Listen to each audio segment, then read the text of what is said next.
I retweeted Ajamu Baraka, who was the vice presidential candidate for the Green Party, along with the presidential candidate Jill Stein for the Green Party in 2016's U.S. presidential election, as you probably know. And I said this. Well, actually, let's look at his tweet. I was not going to look at his tweet, but Ajamu Baraka says, "Incredible how Western left, infected by neoliberalism, has allowed political right to appropriate opposition to capitalist globalization and militarism. Critical questions on NATO, the European Army, the EU, the agenda of economic elite are raised, not by the left, but the right." Now, Ajamu's on the left. Okay, his philosophy lies more on the left side of the political spectrum. But he is stating the truth that a lot of the critical questions, it doesn't matter what side you're on. It doesn't matter if you have a side. Like, I consider myself independent. I know many of you do. And many other people do. My parents always did, even though they mostly voted Republican, go figure, but they are independent.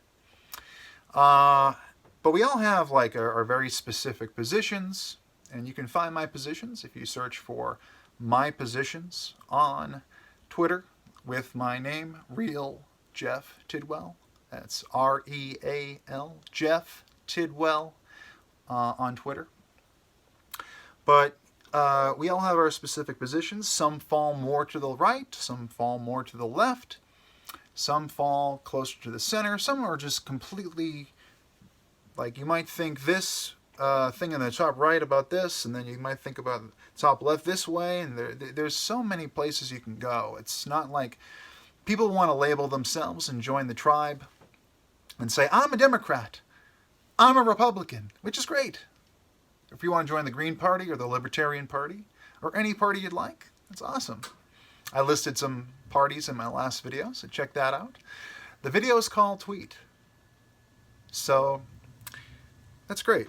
But you need to listen to all sides. If you're pro-information and you want as much to put into your personal thesis, to put into your head and to put on the paper so that you have a greater, better estimate of what reality is, what the truth is.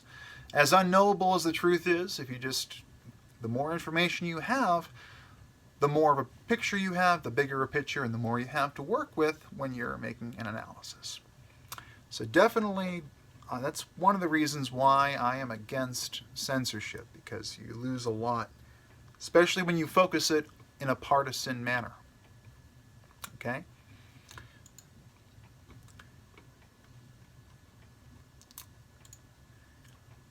So my response is, as Jordan Peterson and Joe Rogan were discussing the other day, the answers to such things lie somewhere in between the right and the left. It's important that the two sides listen to each other and make their best effort to avoid demonizing the other. Build a bigger center. Okay? So if you can build a bigger center, right here, the bigger the center gets, the less strife there will be. Now, yes, there'll still be people on the extremes, and they're welcome to stay there as long as they'd like, if not their entire lives. But in general, people tend to start to stabilize and move a bit more away from their ideals and into the rational, real world as they age, and notably as they start paying taxes a bit more.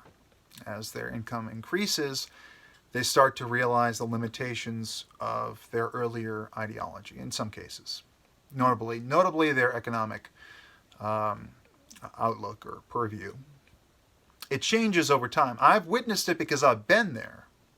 I was much more, I'll say it like this, and I'll leave it here, and however you want to put this, I was more socialistic before, and I've drifted more capitalistic with time and with age. And it's all very subjective, of course, but Capitalism delivers what socialism promises. That's, I believe, Scott Adams. So, like Jordan Peterson and Joe Rogan say, and Joe Rogan's great. I mean, like, he gets a lot of flack sometimes from certain groups, media groups mostly, or personalities on the left. Some on the right as well, but largely on the left. He gets a lot of flack for hosting people, and they're even trying to take him apart in like this. I think Gad Saad covered it actually. They're trying to take him apart in this sort of falling into the modern religion known as social justice for a moment. They're trying to do this intersectional, jab at Joe, saying that he hasn't had enough females on his show. And I think it was females. And women, yes. And it's like you can't escape it. You can't escape this sort of sense of just, they want to be real world moralists and say like, look, he's not doing this right, he's not doing that right. And if he was doing it right, they'd find something else because they don't like the content that he's putting on his channel.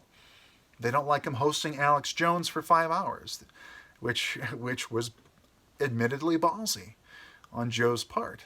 I love Joe from News Radio way back. I wasn't really a Fear Factor viewer, not a big reality TV guy, but News Radio, oh my goodness. Okay, guys, so the answers to everything lie between the left and the right. If you're on the right and you think the left has nothing to offer, I'm going to tell you you're wrong. And if you're on the left and you think that the right has nothing to offer, you're wrong. Okay? Both sides offer a specific perspective, and it's very broad. There's a lot of movement between different points. There's a lot of variance, if you will.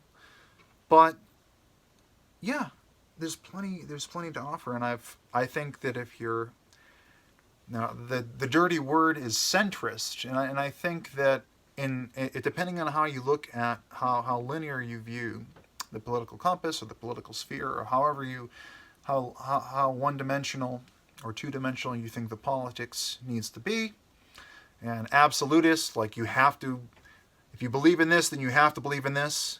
If you believe in this, you have to believe 100%. You can't go partially. You have to be 100% anti-war, like literally pull up all the troops and bring them back, and you're like, oh yeah. Logistically and strategically, that sounds like a good idea, yeah. That's going to happen, too.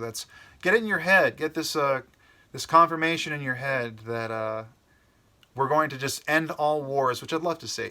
I mean, we all want world peace, and what's happening in Yemen, for example, is a disgrace, a human rights disaster, murder. It's very awful. It's very terrible. It's evil. But to prevent a war with the United States, or to prevent poor relationship and tension, to prevent this with Saudi Arabia and then in the United States, the Yemeni people they're suffering. So I just hope it ends soon. But I don't have any, especially after President Trump vetoed the resolution to get us out of Yemen, or to pull back our complicit our support, our drones and our things that we're helping Saudi Arabia with. I think Bernie Sanders was one of the people that did that, and I support ending our involvement in Yemen, but I also see it as sort of like, well, this is part of our relationship with Saudi Arabia. It just might be something we can't change. So a lot of people get this idea in their head that you put Bernie Sanders or you put some progressive or economic populist or whatever you want to call, if you put a leftist or an anti-war candidate, a libertarian in there, someone like Ron Paul, all of a sudden, well, Ron Paul is awesome, but if you put him in there, I'm not sure you'd see things change in terms of the military. Like, yeah, you might not see any more, interventionist stuff, the counterinsurgency wars. You might not see any new ones start, but the ones that are going, I mean, they're still indefinite. It's really, really hard to pull back once you've gone in. So that's why going in was a big decision, and probably, especially in the case of Iraq, big mistake. So, but again, it's a shit show. And I hope this video wasn't a shit show for you. I enjoyed it. I hope that you did too. You can find me on Twitter at RealJeffTidwell, also Gab at RealJeffTidwell, and on Minds.com at BladeJB343.